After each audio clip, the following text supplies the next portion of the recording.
Top 200 series vocabulary की एक ऐसी सीरीज, अगर एग्जाम से पहले जिसको आपने कंप्लीट नहीं किया या आपने इसको इग्नोर किया तो आप एग्जाम में डेफिनेटली 2 या 3 नंबर अपने गंवा दोगे। ये एक ऐसी सीरीज है जिसमें कि जो वोकेबलरी के मोस्ट इंपॉर्टेंट क्वेश्चंस होते हैं, चाहे वो इडियम फ्रेजेस हों, वन वर्ड सब्स्टिट्यूशन हो या फिर आपके साइनो एंटो हो, वो इसमें कवर अप होते हैं। क्यों? क्योंकि इसमें ज़्यादातर वही वर्ड्स होते हैं जो बार बार रिपीट होते हैं एग्जाम में। मतलब अगर आप एग्जाम से पहले इसको देख के जाते हो तो डेफिनेटली आपको 2 या 3 वर्ड एज सच इसी वीडियो से दिख जाएंगे। इस पूरी सीरीज को एकदम क्रोनोलॉजिकल ऑर्डर में कंप्लीट कीजिएगा। मतलब इससे पहले जो एक वीडियो आई है उसको देख लेना और इसके बाद 2 पार्ट आएंगे उसको देख लेना। मगर आपको एग्जाम में वोकेबलरी का एक भी क्वेश्चन गलत नहीं करना है। तो इसी सीरीज को आगे बढ़ाते हुए आज के हम वर्ड्स लेते हैं। सो चलिए शुरू करते हैं without any delay. The idiom is a dark horse. Dark horse का मीनिंग होता है एन अनएक्सपेक्टेड विनर या समवन हु अनएक्सपेक्टेडली सक्सीड, अप्रत्याशी विजेता। तो डार्क हॉर्स ईडियम का मतलब होता है कि अगर कोई आदमी किसी कंपटीशन में किसी अनएक्सपेक्टेडली जीत जाता है जिसकी किसी ने आशा नहीं की होती कि ये भी विजेता हो सकता है और वो ही आदमी विजेता हो जाए, तो उस आदमी को अ डार्क हॉर्स कहते हैं। अब इसको ट्रिक के थ्रू कैसे याद रख लोगे कि इसको आप 2 पार्ट में डिवाइड कर लो, डार्क प्लस हॉर्स। मतलब आप ये एज्यूम कर लो कि एक रेस हो रही है, कोई घोड़ों की रेस हो रही है जिसमें कि हमेशा एक कोई वाइट घोड़ा है, मतलब जो वाइट कलर का घोड़ा है वही जीतता है हमेशा और उसको माना जाता है कि वो सबसे फास्ट है। और उसी रेस में कहीं से एक ब्लैक घोड़ा आ जाता है, ब्लैक हॉर्स आ जाता है, और जो पहले कभी ना किसी ने देखा हो, और वो आते ही क्या कर जाता है, जीत जाता है, उस वाइट हॉर्स को हरा देता है। तो आप उसको क्या कहोगे कि ये तो अनएक्सपेक्टेड था। मतलब इस ब्लैक हॉर्स का जीतना तो अनएक्सपेक्टेड था, क्योंकि हर बार तो वाइट हॉर्स ही जीतता था। तो वो अगर ब्लैक हॉर्स जीत जाता है तो उसको आप क्या कहोगे कि ये क्या था, अनएक्सपेक्टेड था, ये विनर क्या था, अनएक्सपेक्टेड था। तो वही इडियम का मतलब हो गया कि ए डार्क हॉर्स क्या कहलाता है, एन अनएक्सपेक्टेड विनर, कि जो अनएक्सपेक्टेडली जीत जाए। इसी तरीके से आप इसको याद कर लोगे। सेंटेंस में कैसे यूज करना है कि turn out to be a dark horse in the competition, वो कंपटीशन में अप्रत्याशी विजेता साबित हुआ। तो ऐसे करके इसको आप याद कर सकते हो। Next idiom is a dime a dozen. Dime a dozen का मतलब होता है बहुत ही चीप, मतलब एकदम कौड़ियों के भाव, बेहद सस्ता, very common and no particular value. तो उसको क्या कहते हैं, ए डाइम ए डजन। अब देखो, डाइम का मतलब होता है कॉइन, मतलब छोटा सा कॉइन, सिक्का, उसको डाइम कहते हैं। अब आप सोचो कि कोई चीज़ इतनी सस्ती है कि एक सिक्के में पूरी की पूरी दर्जन आ रही है। दर्जन का मतलब कितना होता है, सेट ऑफ 12। तो अगर आपको ये सोच लो कि कोई भी चीज़ आपको एक सिक्के में, सोचो एक छोटी सी कॉइन, मतलब जो डाइम होता है उसको कॉइन कहते हैं, तो वो पूरी पूरी दर्जन मिल रही है, तो वो कितनी सस्ती होगी, मतलब बहुत ही सस्ती होगी और बहुत ही कॉमन होगी। तो इसी तरीके से आप इसको याद रख लोगे। ये डाइम ए डजन का मतलब होता है कि जो बहुत सस्ती हो, एक सिक्के में आपको 12 मिल रही है तो कितनी सस्ती होंगी। ये देखो, such mobile covers are a dime of dozen, a dime a dozen, मतलब कि ये देखो, अगर ऐसे आपको कवर एक पैसे से 12 मिल जाए तो वो क्या होंगे, बहुत सस्ते होंगे, मतलब भैया सस्ते, ए डाइम ए डजन, ऐसे करके इसको आप याद कर सकते हो। Next idiom is stone's throw away. Stone's throw away का मतलब होता है थोड़ी ही दूरी पर है, ए वेरी शॉर्ट डिस्टेंस। मतलब आप ये एज्यूम कर लो कि आपने एक पत्थर फेंका, तो आप पत्थर कितनी दूर फेंक सकते हो, मतलब जितनी दूर आप उस आपकी कैपेसिटी है, आप पत्थर थ्रो करोगे तो वो कितना ही दूर गिर जाएगा आपसे, 50 मीटर 100 मीटर दूर गिर सकता है मैक्सिमम। तो वो नियर ही हो ना, ज़्यादा दूर थोड़ी ना हुआ। तो ये एक तरीका होता है किसी जगह को बताने का, कि अगर वो जगह बहुत दूर है, बहुत पास है मेरे घर से, तो उसको आप कहोगे इज स्टोन्स थ्रो अवे। तो इसको सेंटेंस पे कैसे यूज़ करना है, the school is a stone's throw away from my home, कि अगर मेरे घर से पत्थर मारोगे तो सीधा स्कूल पे गिरेगा जाके। ऐसे करके आप याद रख सकते हो कि बहुत नज़दीक है मेरा स्कूल मेरे घर से, ऐसे करके इसको याद कर सकते हो। So the next idiom is back to the drawing board. Back to the drawing board का मतलब होता है नए सिरे से बनाना।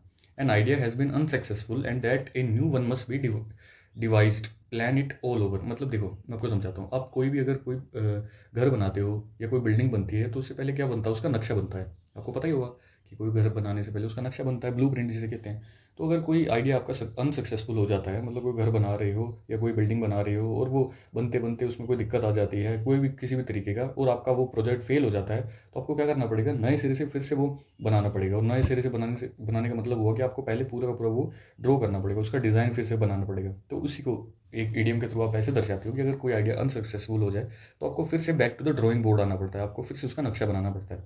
तो इसी को आप याद रख सकते हो कि नए सिरे से बनाना मतलब back to the drawing board, ऐसे करके उसको याद रख सकते हो। Example, the project failed so we went back to the drawing board. जो प्रोजेक्ट था वो फेल हो गया, फिर अब हमें नए सिरे से उसको बनाना पड़ेगा। The next idiom is barking up the wrong tree. अब barking up the wrong tree का मतलब होता है trying to do something in a way that will not work, या अक्यूज और डिनाउंस द रॉन्ग पर्सन, निरर्थक प्रयास जिसे कहते हैं। अब इसकी ट्रिक कैसे बनेगी, अब आप इस फोटो को ध्यान से देखो। अब देखो इसमें क्या दिख रहा है आपको कि एक डॉग है और दो पेड़ हैं और एक ये शिकार सा बना है, ठीक है। अब देखो barking up the wrong tree का ईडियम का मतलब होता है कि जब देखो सोचो एक डॉग है, ठीक है, और वो एक शिकार के पीछे भाग रहा है, कोई भी शिकार है और उस शिकार के पीछे भाग रहा है और वो शिकार किसी और पेड़ पे जाके छुप गया। देखो ये शिकार इस पेड़ पे जाके छुप गया, लेकिन जो डॉग है वो किसी दूसरे पेड़ के, मतलब उसको पता नहीं चला कि किस पेड़ पे चढ़ा है वो उसका शिकार, और वो किसी दूसरे पेड़ पे जाके उसके नीचे उस शिकार का वेट कर रहा है और उस शिकार के नीचे मतलब उस पेड़ के नीचे भौंक रहा है, बार्क कर रहा है, ताकि वो शिकार उसके भौंकने से डर डर डर वर की वजह से नीचे आ जाए। तो अगर वो उस गलत पेड़ के नीचे जितना भी बार करता रहे, जितना भी भौंकता रहे, उसका असर थोड़ी होगा, या उसका क्या होगा, उस प्रयास का कोई फल थोड़ी ना मिलेगा उसे। क्यों? क्योंकि उसके ऊपर शिकार उसका बैठा ही नहीं है, शिकार तो उसका किसी दूसरे पेड़ पे बैठा है। तो इसी तरीके से आप इस इडियम को याद रख सकते हो कि barking up the wrong tree का मतलब होता है कि वो किसी दूसरे पेड़ के नीचे खड़ा होकर बार कर रहा है, जिसका कि उसको फल तो कोई मिलेगा नहीं, क्योंकि उसके उस पेड़ के ऊपर वो शिकार उसका बैठा ही नहीं है। तो उसको निरर्थक प्रयास साबित हो जाएगा, मतलब trying to do something in a way that will not work. ऐसे करके आप इस इडियम को याद कर सकते हो। The next idiom is be all years. Be all years का मतलब होता है लिसन वेरी केयरफुली, मतलब बहुत ही गौर से सुनना किसी बात को। क्या कहलाता है? बी ऑल ईयर्स कहलाता है, ठीक है। अब ईयर का मतलब क्या होता है? कान, है ना, ये तो सबका ही पता है। बी मतलब बनना और आल मतलब सारा का सारा। तो बस इसी इसी से मैंने आपको ये इडियम समझा दिया कि देखो जब आप किसी चीज़ को इतने ध्यान से सुन रहे हो कि आप पूरा कान ही बन जाओ, मतलब आप अपनी पूरी बॉडी को कान ही बना दो, मतलब आप पूरी सेंसेस को एकदम सुनने के सेंस में कन्वर्ट कर दो, कि आप एकदम गौर से बैठ जाओ, अपनी आंख भी उसी उसी चीज़ पे अड़ा के रखो, अपने कान तो ऑब्वियसली उसी चीज़ पे अड़ा के रखो कि मुझे और किसी चीज़ के साउंड पे ध्यान नहीं देना, सिर्फ उसी चीज़ के साउंड पे ध्यान देना जिसको मैं अभी सुन रहा हूँ। तो उसको आप बी ऑल ईयर्स कह देते हो, मतलब कि आप पूरा का पूरा कान ही बन जाते हो। अगर आपको किसी चीज़ को बहुत गौर से सुनना हो तो आप अपनी पूरी बॉडी को कान के रूप में बदल दो, जिससे कि आपको चीज़ एकदम गौर से सुनाई दे। तो ऐसे करके आप इसको याद रख सकते हो कि जैसे टीचर कोई आपको इंपॉर्टेंट बात बोलने वाले हो और आप पूरा फोकस करके सिर्फ सुनने के मोड में हो, तो आप मतलब अपने पूरे के पूरे एयर्स ही बन जाओ, मतलब अपने पूरे शरीर को एयर ही बना दो, तो उसको बी ऑल ईयर कहते हैं। Example, tell me the plan, I am all ears. मुझे प्लान बताओ, मैं एकदम गौर से सुनने के लिए तैयार हूँ। Burn the midnight oil. Burn the midnight oil idiom का मतलब होता है कि रात और दिन एक कर देना। मतलब जब आप किसी काम को लेके बहुत मेहनत करते हो, मतलब दिन रात एक कर देते हो, पढ़ते हो, या किसी भी काम में आप बहुत ज़्यादा एफर्ट लगाते हो, तो उसको burn the midnight oil कहते हैं। टू वर्क और study till very late in the night, या टू वर्क वेरी हार्ड, उसको क्या कहते हैं? Burn the midnight oil. अब इसको ट्रिक के थ्रू ऐसे याद रख लो। देखो पुराने टाइम में आपने भी सुना होगा कि लोग क्या करते थे, दिए की लो में पढ़ते थे। दिए होते थे ना, लैम्प जिसे कहते हैं।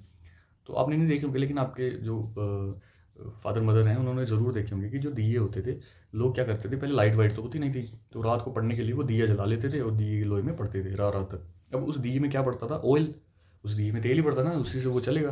तो अगर आप इतना पढ़ रहे हो रात को, मतलब आपने इतना पढ़ा रात को कि आपने पूरा का पूरा वो मिड नाइट ऑयल जो रखा था जलाने के लिए, वो सारा का सारा बर्न कर दिया। तो इसका मतलब ये है कि आप बहुत देर रात तक पढ़ते हो, मतलब आप एकदम बहुत वर्क करते हो एकदम till very late in the night, मतलब आप बहुत हार्ड वर्क कर रहे हो ना, तभी तो वो तेल फूकेगा। मतलब आप बैठोगे पढ़ने, तो उस लैम्प को जला के, तो उस लैम्प का अगर आपने सारा का सारा तेल खत्म कर दिया, इसका मतलब आप बहुत रात तक पढ़ रहे हो। तो इसी से आपने याद कर लिया कि बंद मिड नाइट ओल, मतलब आप बहुत रात तक पढ़ना या बहुत काम करना, बहुत वेरी हार्ड वर्क करना, इसी को बंद मिड नाइट ओल कहते हैं।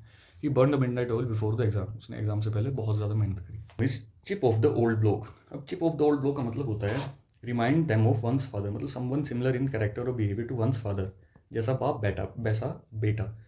अब इस इडियम का मतलब ये होता है कि देखो आप कभी अपने किसी रिलेटिव के घर जाते हो, या छोटे होते बचपन में आप जब जाते थे अपने रिलेटिव के घर, और कोई कोई रिलेटिव आपको पहली बार जब मिलता था, वो क्या कहता था कि अरे यार ये तो अपने एकदम बाप पे ही गया है या अपनी माँ पे ही गया है। ऐसे कहते थे ना आपको कि इसका चेहरा तो एकदम अपनी माँ पे गया है या अपने पापा पे गया है। तो वो क्यों कहते थे? कि आपके जेस्चर्स या आपके फेशियल एक्सप्रेशंस या आपके नाक कान आँख वो अपने पापा से मिलते जुलते होंगे, तो देखने में आप उनके सिमिलर लगते होंगे, तो इसलिए वो आपको कह देते थे यार ये तो एकदम अपने पापा जैसा गया है। तो इसका मतलब ये होता था कि वो आप अपने पेरेंट्स के जो कैरेक्टर्स हैं उनको रिसेंबल कर रहे हो, उन्हीं के जैसे दिख रहे हो। तो इसी को ईडियम के थ्रू कैसे याद रख सकते हो कि chip off the old block. Chip off the old block का मतलब कैसा होता है कि एक अगर मान लो बड़ा पत्थर है, ये देखो बड़ा पत्थर है ना, अगर उसका कोई चिप चिप मतलब छोटा टुकड़ा अगर गिर जाता है या उसका छोटा टुकड़ा अलग कर दोगे, तो उस छोटे टुकड़े की कैरेक्टरिस्टिक्स तो सेम ही रहेंगी ना बड़े टुकड़े जैसी। मतलब कि ये देखो ये छोटा टुकड़ा अगर इस बड़े टुकड़े से अलग हो गया, लेकिन उसकी कैरेक्टरिस्टिक्स तो सेम ही रहेंगी ना बड़े टुकड़े जैसी। कैरेक्टरिस्टिक्स मतलब उसका कलर, उसका कठोरनेस, उसका फ्रेजाइल नेचर, सब कुछ सेम ही रहेगा जैसे उस बड़े ब्लॉक का था। तो इसी से आपने इसको याद कर लिया। ये chip off the old block का मतलब कि जैसा बाप वैसा बेटा, की जो जिस जिस जगह से वो अलग हुआ है, मतलब जहाँ से वो पैदा हुआ है वो उसी के जैसा लगना, तो उसको chip off the old block कहते हैं। Example, he is a chip off the old block, वो एकदम अपने पेरेंट्स पे गया है, ऐसे करके आप इसको याद कर सकते हो। Next idiom is get out of hand. अब ये तो ईडियम बहुत ईजी है, मतलब ये तो इससे ईडियम से क्लियर हो रहा है इसका मीनिंग। ये गेट आउट ऑफ हैंड मतलब हाथ से निकल जाना, मतलब आप बेकाबू, जो कोई चीज़ अगर आपके हाथ से निकल गई तो मतलब अनकंट्रोलेबल हो गया आपके लिए, आप उसको कंट्रोल नहीं कर पाओगे, मतलब ऐसे करके आप इस ईडियम को याद रख सकते हो। गेट आउट ऑफ हैंड मतलब हाथ से निकल चुकी है अब मेरी चीज़, अब ये अनकंट्रोलेबल है, मेरे से नहीं होगी, ऐसे करके इसको याद कर सकते हो। The situation got out of hand मतलब सिचुएशन अब मेरे हाथ से गई। Next idiom is pull someone's leg. Pull someone's leg का मतलब होता है टू मेक फूल या playing a joke with someone. आप ऐसे आम बोलचाल की भाषा में कह ही देते हो ना, यार मेरी टांग खींचना बंद कर दो, अपने दोस्तों की आप टांग वांग खींचते रहते हो, तो उसका मतलब क्या होता है कि आप टांग को लिटरली थोड़ी टांग खींच रहे हो उसका मतलब ये होता है कि आप मजाक उड़ा रहे हो, या उसके साथ कोई आपने ऐसे टीज कर रहे हो, उसको फूल बना रहे हो, तो उसको कह देते हैं पुल समवन्स लेग, किसी की टांग खींचना। ईजी सा आइडिया में याद कर लोगे आप। Example, I was just pulling your leg, मैं बस तुमसे मजाक कर रहा था। Next idiom is take with a pinch या ग्रेन ऑफ सोल्ट। इसका मतलब होता है आंख मूंद कर विश्वास ना करना या संदेह में होना, नॉट बिलीव कंप्लीटली या something that you are told, listen something with considerable doubt.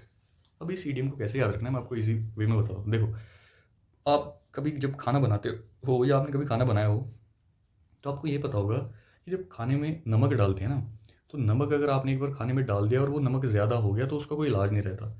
कम हो गया उसको तो इलाज है कि थोड़ा ऐड कर लोगे, लेकिन अगर एक बार नमक ज़्यादा हो गया तो उसका कोई इलाज नहीं रहता, फिर वो आपका खाना ख़राब हो गया। तो आप जब भी खाने में नमक डालते हो ना, तो आप हमेशा थोड़ा सा बचा के डालते हो, मतलब भले ही एक पिंच या एक ग्रेन, मतलब थोड़ा एक चुटकी ही सही, लेकिन कम डालते हो, ताकि बाद में अगर नमक ज़्यादा हो गया तो वो ख़राब ना हो जाए। कम हो गया तो आप बाद में थोड़ा ऐड कर लो, मतलब बाद में जब सब्जी बन जाए तो आप उसको टेस्ट कर लो कि थोड़ा सा कम है नमक, तो आप एक और चुटकी डाल दो।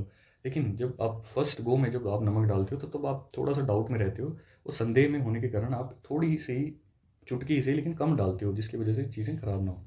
तो इसी से आप याद रख सकते हो कि take with a pinch a grain of salt का मतलब होता है थोड़ा सा संदेह में होना, मतलब आपने नमक तो डाला लेकिन संदेह में डाला, जिससे कि आपने एक चुटकी ही सही लेकिन कम डाली जिससे कि आप क्या होगा, बाद में आपको वो नमक ज़्यादा ना हो जाए खाने में। तो इसी से आपने इस इडियम को याद कर लिया, take with the pinch a grain of salt का मतलब होता है कि आंख मूंद कर विश्वास ना करना, थोड़ा सा ही सही लेकिन डाउट में रहना, जैसे कि इसको याद कर सकते हो। एग्जाम्पल, टेक इस promise with a pinch of salt, उसके प्रेमिस को एकदम आंख मूंद कर विश्वास मत करना, प्रोमिस को थोड़ा सा संदेह में जरूर रहना, जैसे कि इसको याद कर सकते हो। Next idiom is the Lions share. Lions share का मतलब होता है, देखो लाइन क्या होता है, लाइन होता है जंगल का राजा जंगल का जो राजा होगा उसका शेर मतलब हिस्सा। अब उसका हिस्सा क्या होगा, ऑब्वियस सी बात है, जो राजा होगा उसका हिस्सा किसी भी चीज़ में क्या होगा, सबसे ज़्यादा होगा, मतलब सबसे बड़ा होगा। बस हो गया आपको इडियम याद कि सबसे बड़ा या बेहतर हिस्सा किसी भी चीज़ का क्या कहलाता है, द लायंस शेयर।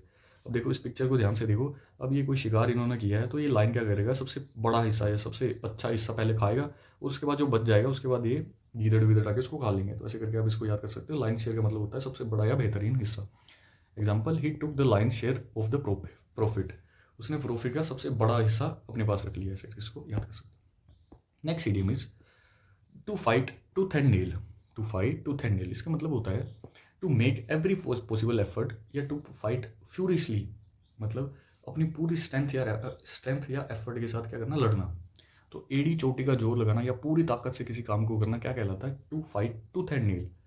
अब इसको ट्रिक के थ्रू कैसे याद रखोगे कि देखो, जब कोई जानवर अपने दांत, अपने नाखून, मतलब जब कोई आपने कोई जानवर देखा होगा, कुत्ता बिल्ली कोई, या इवन दो आपने टीवी में भी देखा ही होगा कि जब कोई जानवर आपस में लड़ते हैं तो वो क्या करते हैं, जब उनकी जान पे बन जाती है तो वो क्या करते हैं, अपने नाखूनों से, अपने दांतों से, हर एक उस चीज़ से लड़ते हैं कि जिससे वो अपने आप को बचा पाएँ या अपने आप को डिफेंड कर पाएँ, या अगर कोई शिकार भी कर रहा है तो वो पूरा जोर लगाएगा अपने दांतों से भी, अपने नाखूनों से भी, जिससे कि वो उस शिकार को कर पाए, मतलब पूरी पूरी ताकत से लड़ेगा वो। तो इसी से आप याद रख सकते हो, to fight tooth and nail, मतलब जब लड़े आपस में तो वो पूरी ताकत से, क्योंकि टूथ से भी वो उसको हार्म कर सकता है नेक्स्ट अपने शिकार को, या नेल से, क्योंकि टूथ या नेल ही होता है उसके बाद, जिससे वो उसको अपने शिकार को क्या कर सकता है, नुकसान पहुंचा सकता है। तो इससे आप ऐसे याद रख सकते हो कि to fight tooth and nail का मतलब होता है एकदम पूरी ताकत से लड़ना, अपना जितना भी स्ट्रेंथ हो पूरी लगा देना, क्या कहलाता है, to fight tooth and nail. ऐसे करके इस इडियम को याद कर सकते हो। Next idiom is to hit the sack. Hit the sack का मतलब, अब सैक होती है बोरी, बोरी होती है ना जो प्याज व्याज इसमें कट्टा वट्टा डलता है। तो उस जो वो जूट की बोरी होती है ना, बहुत लोगों ने देखी होगी, तो उसी को सैक कहते हैं इंग्लिश में। तो देखो, हिट द सैक का मतलब होता है प्रिपेयर फॉर स्लीप या टू गो टू बेड, सोने की तैयारी करना क्या कहलाता है टू हिट द सैक। मैं आपको इसको ईजी वे में ऐसे समझा देता हूँ कि सैक का मतलब होता है बोरी।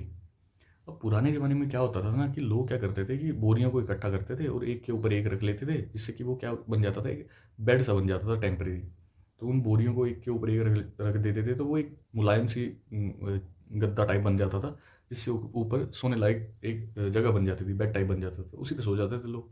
तो उसी से ये इडियम बना है कि टू हिट द सैक का मतलब हुआ है कि जब आप एक सैक के ऊपर पड़ गए, इसका मतलब आपने क्या कही है, सोने की तैयारी की ना, तभी आप उसके ऊपर लेटे हो। जब आप सोने जा रहे होगे तभी तो लेटे हुए।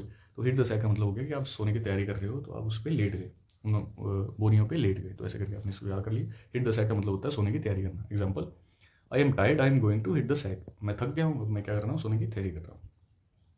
Next idiom is under a cloud. अब अंडर ए क्लाउड का मतलब होता है अंडर सस्पिशन, शक के दायरे में होना। मतलब अब शक के दायरे में होने का मतलब क्या है, देखो आप इजी वे में ऐसे समझो कि जब आप किसी नॉर्मल बोलचाल की भाषा में किसी को ये बोलना हो कि वो इस आदमी के ऊपर कोई डाउट आ रहा है किसी चीज़ को लेकर, मतलब शक है इस आदमी के ऊपर, तो आप क्या कहते हो कि यार इस आदमी के ऊपर क्या है, शक के बादल मंडरा रहे हैं। क्यों? क्योंकि उसके ऊपर डाउट आ रहा है किसी न किसी चीज़ को लेकर, इसीलिए उसके ऊपर शक के बादल मंडरा रहे हैं। तो शक के बादल मंडराना मतलब क्लाउड, शक के क्या मंडरा रहे हैं क्लाउड्स, तो वो क्या है, शक के बादल के दायरे के अंदर है। तो किसके अंदर है? Under a cloud. कौन से क्लाउड? शक के क्लाउड। तो ऐसे करके आप इस इडियम को याद कर सकते हो कि अंडर ए क्लाउड मतलब शक के बादल के अंदर होना। तो जैसे किसी के ऊपर शक के क्लाउड मंडरा रहे हो, तो आप क्या कहते हो कि सस्पिशन में है ये, मतलब अंडर ए क्लाउड है ये, मतलब शक के दायरे में है। तो ऐसे करके आप इसको याद कर सकते हो। Example, he resigned while still under a cloud. उसने क्या कर दिया? रिजाइन कर दिया जबकि वो शक के दायरे के अंदर था। Next word is next idiom is as fit as fiddle. As fit as fiddle का मतलब होता है strong and healthy, in a perfect healthy condition, बहुत अच्छे स्वास्थ्य में होना क्या कहलाता है? As fit as a fiddle. अब फिडल क्या होता है? देखो, एक इंस्ट्रूमेंट होता है, ये एक इंस्ट्रूमेंट होता है वायलिन टाइप का, उसको फिडल कहते हैं। वायलिन ही जो ऐसे ऐसे इस पे इसको क्या कहते हैं, आपकी चिन पे ऊपर ऊपर ऐसे अड़ा के ऐसे हाथ से बजाते हैं उसको, वायलिन को, तो उसको फिडल कहते हैं। तो अब उस वायलिन से आवाज़ तभी आती है जब उसकी जो तारें हैं ना वो एकदम परफेक्टली स्ट्रेच हों, मतलब एकदम परफेक्टली फिट हों, तभी वो एक परफेक्ट साउंड निकालेगा। अदरवाइज़ अगर उसकी तारें जो है वो सही नहीं होंगी, मतलब हेल्दी कंडीशन में नहीं होगी, तो वो एकदम सही प्रॉपर साउंड नहीं निकालेगा। तो उसको साउंड निकालने के लिए एकदम फिट होना पड़ेगा, उस तारों को एकदम स्ट्रेच होना पड़ेगा एकदम परफेक्ट कंडीशन में। तो उसी से आपने याद कर लिया कि एज फिट एज फिडल की, वो आदमी इतना फिट है जैसे एक फिडल होता है। फिडल कैसा होता है? एकदम परफेक्ट कंडीशन में होता है। तो फिट है मतलब क्या है? वो इतना फिट है जैसे फिडल होता है, फिडल एकदम परफेक्ट कंडीशन में होता है। तो उसका उसी से आपने ये रिलेट कर लिया किसी बंदे को कि उसकी स्वास्थ्य जो है वो एकदम परफेक्ट कंडीशन में, एकदम स्ट्रॉन्ग है, हेल्दी है वो बंदा। तो ऐसे करके आप इसको याद कर सकते हो। So the next idiom is best of both words. Best of both words का मतलब होता है दोनों हाथों में लड्डू। कि कोई एक ऐसी situation where someone has the privilege of enjoying two different opportunities all the advantages, कि किसी बंदे को किसी दो चीज़ों का एक ही टाइम पे बेनिफिट मिल रहा हो, एडवांटेजेस मिल रहा है, तो उस चीज़ को आप बेस्ट ऑफ बोथ वर्ड्स कहते हैं। अब इसको ट्रिक के थ्रू ऐसे याद कर लो कि देखो, बोथ वर्ड्स मतलब दोनों दुनियाओं का, मतलब देखो सोचो एक ही टाइम पे आप अलग अलग बेनिफिट मिल रहे हो, दो अलग अलग दुनियाओं का मज़ा ले रहे हो। जैसे इस बंदे को देखो, एक ही टाइम पे ये काम भी कर रहा है और एक ही टाइम पे ये क्या कर रहा है, इंजॉय भी कर रहा है किसी बीच पे बैठ के। तो ये क्या कर रहा है? बेस्ट ऑफ बोथ वर्ड्स का मज़ा ले रहा है। मतलब इसको इस चीज़ की प्रिविलेजनेस है कि वो किसी भी जगह पे बैठ के काम कर सकता है। तो वो क्या कर रहा है कि बीच पे बैठ के काम कर रहा है, जिससे कि वो बीच का नज़ारा भी ले सके और साथ ही साथ उसका काम भी हो सके। तो ऐसे करके आप इसको याद कर सकते हो। So the next idiom is bye hook और बाय क्रुक। बाय हुक और बाय क्रुक, इसका मीनिंग होता है बाय एनी मीन्स, गुड और बैड, किसी भी तरीके से। मतलब अगर आप किसी काम को कर देते हो, चाहे किसी भी तरीके से, अच्छे तरीके से, बुरे तरीके से, using whatever method are necessary, तो उस चीज़ को आप बाय हुक और बाय क्रुक कहते हो, मतलब कैसे भी करके। तो आप इसको कैसे याद रखोगे ट्रिक के थ्रू, कि आपको चाहे सीधा तरीका मतलब हुक हुक से हो, या टेढ़ा तरीका क्रुक से, क्रुक मतलब टेढ़ा तरीका, काम किसी भी तरीके से आपको करना है। इसका कोई मतलब नहीं है कि आप करो किस तरीके से, जो उसका वे है करने का तरीका है, वो भले हुक से हो, मतलब सीधे तरीके से हो, या क्रुक से हो, मतलब उल्टे तरीके से हो, बस वो होना चाहिए। तो उसको आप कहोगे वाई हुक और by crook. He was determined to win by hook by और बाई द क्रुक।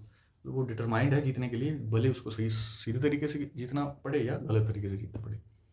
तो next idiom is by the skin of one's teeth.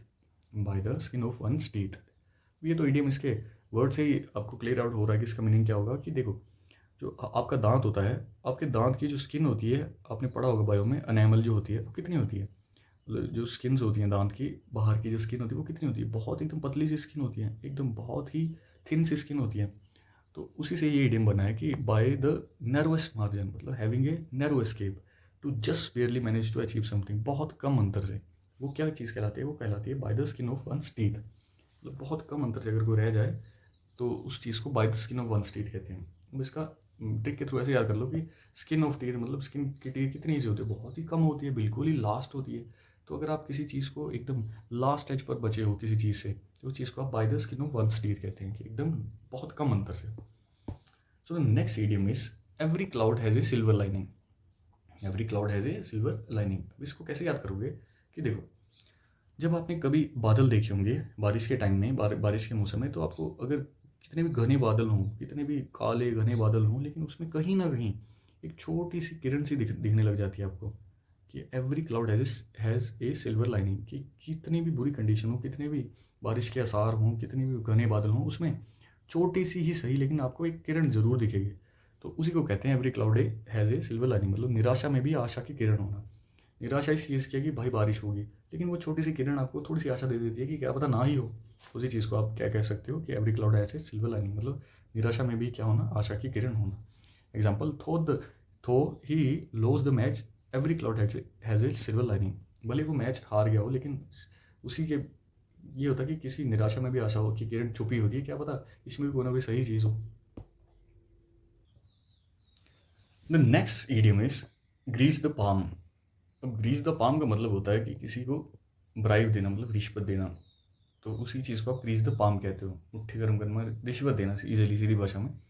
तो अगर आप किसी को रिश्वत देते हो तो उसको आप ग्रीस द पाम कहते हो। अब देखो, पाम का मतलब क्या होता है, हथेली, और ग्रीस आपको पता ही है कि ग्रीस करना किसी चीज़ को। तो अगर आप ग्रीस द पाम का मतलब ऐसे याद कर लो कि आप किसी की पाम को, मतलब किसी की जो हथेली है उसको पैसे रख के ग्रीस कर दो, पैसे रख के क्या कर दो, एकदम ग्रीस कर दो, मतलब किसी के मन को थोड़ा मुलायम कर दो। अगर कोई आपका काम नहीं कर रहा है तो आपके मन, ग्रीस का काम क्या होता है, ग्रीस का काम यही होता है ना, अगर आप किसी मैकेनिकल पार्ट को एडजस्ट कर रहे हो, फिट कर रहे हो, जैसे ये मैकेनिकल पार्ट है, इसको इसके अंदर फिट करना है, तो इसमें आप थोड़ी सी ग्रीस लगा दोगे जिससे कि वो फ्रिक्शन ना बने और वो आसानी से उसके अंदर फिट हो जाए। तो इसी चीज़ को आप ये कर देते हो कि अगर कोई आपका काम नहीं कर रहा है तो उसको थोड़ा सा उसकी हथेली पे ग्रीस कर दो, किससे, पैसे से, ताकि वो आपका काम थोड़ा आसानी से कर दे। उसी चीज़ को आप ग्रीस द पाम कहते हो, मतलब रिश्वत देना कहते हो। Example, he grease the palm of the officer to get the work done, उसने ऑफिसर की क्या कर दी, हथेली गर्म कर दी, मतलब रिश्वत दे दी जिससे कि उसका काम हो जाए। सो the next idiom is hand in glove या हैंड एंड ग्लव। अब हैंड इन ग्लव या हैंड एंड ग्लव का मतलब होता है एकदम क्लोज एसोसिएशन में, एकदम पार्टनरशिप में, या एकदम इंटीमेट टर्म्स में, घनिष्ठ संबंध हो किसी से आपके, तो उसको हैंड इन ग्लव कहते हैं। अब इसका इडियम का मतलब ध्यान से देखो ना, हैंड इन ग्लव का मतलब क्या होता है, जब आप आपके ग्लव का मतलब होता है दस्ताना, हैंड मतलब हाथ, जब आपका हाथ किसी ऐसे दस्ताने में जाता है तो आपका हाथ और दस्ताना एकदम क्या हो जाते हैं, एकदम क्लोज हो जाते हैं, मतलब कि बंद हो जाते हैं ना, एकदम क्लोज एसोसिएशन में हो जाते हैं। तो उसका मतलब ये होता है कि जब आप किसी से एकदम क्लोज पार्टनरशिप में हो या एकदम क्लोज एसोसिएशन में हो, तो उसी चीज़ को आप हैंड इन ग्लव कहते हैं। मतलब जैसे हैंड ग्लव के साथ एकदम क्लोज एसोसिएशन में होता है, उसी तरीके से आप किसी आदमी के साथ एकदम क्लोज एसोसिएशन के साथ हो। जैसे ग्लव हाथ में परफेक्टली फिट होता है और अलग नहीं होता, वैसे ही दो लोग क्लोज मिलकर काम करते हैं, मतलब हैंड इन ग्लव, उसको हैंड इन ग्लव कहते हैं। इसको ऐसे याद कर लो। Next idiom is in high या गुड स्पिरिट। इन हाई या गुड स्पिरिट का मतलब होता है full of hope and enthusiasm, joyful या चेयरफुल, उत्साह से भरपूर, उस बंदे को हाई या गुड स्पिरिट कहते हैं। अब देखो, हाई और गुड स्पिरिट इसमें दिख ही रहा है कि हाई और स्पिरिट। देखो, स्पिरिट का मतलब होता है कि एकदम आप एकदम जोश में हो, कि आपका मूड इतना ऊपर है कि आपको इतनी हाई एनर्जी फील हो रही है कि आपको ऐसा लग रहा है कि मेरी स्पिरिट जो है एकदम हाई है, मुझे एकदम एंथुजियास्टिक फील हो रहा है, एकदम जॉयफुल या चेयरफुल फील हो रहा है, तो आप ऐसे कहोगे मैं एकदम गुड स्पिरिट में होगी, हाई स्पिरिट या गुड स्पिरिट में हूँ। तो ऐसे करके आप इसको याद कर लोगे। She was in high spirits after winning, वो जीतने के बाद क्या थी, एकदम उत्साह से भरपूर थी। तो next idiom is keep at arms length. अब कीप एट आर्म्स लेंथ का मतलब इसके वर्ड से, इस इडियम के वर्ड से ही आपको क्लेरिफाई हो रहा है कि आप अगर किसी को अपने क्लोज़ नहीं आने दे रहे हो, कि आपको किसी बंदे से दूरी बनानी है, तो आप उसको अपने आस-पास नहीं मंडराने दोगे। उसको कम से कम तो आप आर्म्स लेंथ की दूरी पे तो रखोगे ही रखोगे। आर्म्स लेंथ मतलब आपका हाथ जितनी दूरी पे पहुँचता है, उतनी लेंथ की दूरी पे तो रखोगे ही रखोगे। अब कुछ लोग ऐसे होते हैं आपकी ज़िंदगी में जिनसे ही आपको थोड़ा बहुत ऐसा होता है कि ये बंदे सही नहीं हैं। तो ये बंदा क्या कर रहा है कि अपनी किसी फैमिली मेंबर से इस बंदे को थोड़ा दूर रख रहा है, कि सर्टेन डिस्टेंस पे रख रहा है कि इतनी दूरी तो इस बंदे से होनी ही चाहिए, क्योंकि ये बंदा थोड़ा सही नहीं है। तो उसी चीज़ को आप ऐसे दर्शाते हो इडियम के थ्रू कि कीप एट आर्म्स लेंथ, कि एटलीस्ट एक हाथ की दूरी तो होनी ही चाहिए इस आदमी से, क्योंकि इस बंदे का सही नेचर नहीं है। मतलब किसी बंदे से दूरी बनाना क्या कहलाता है? Keep at arms length. Example, he kept the stranger eight arms length. मतलब किसी स्ट्रेंजर को आप एकदम से अपने पास नहीं आने दे सकते हो, उससे आपको थोड़ी बहुत दूरी बनानी रखनी पड़ती है। Next idiom is strain every nerve. Strain every nerve का मतलब होता है खून पसीना ये कर देना, मतलब कठिन परिश्रम करना। क्या कहलाता है? स्ट्रेन एवरी नर्व कहलाता है। Work very hard to make utmost efforts. जब आप किसी चीज़ के लिए पूरे के पूरे एफर्ट्स लगा देते हो तो उसको स्ट्रेन एवरी नर्व कहते हैं। अब देखो, स्ट्रेन और नर्व इसी से ये इडियम सॉल्व हो जाएगा।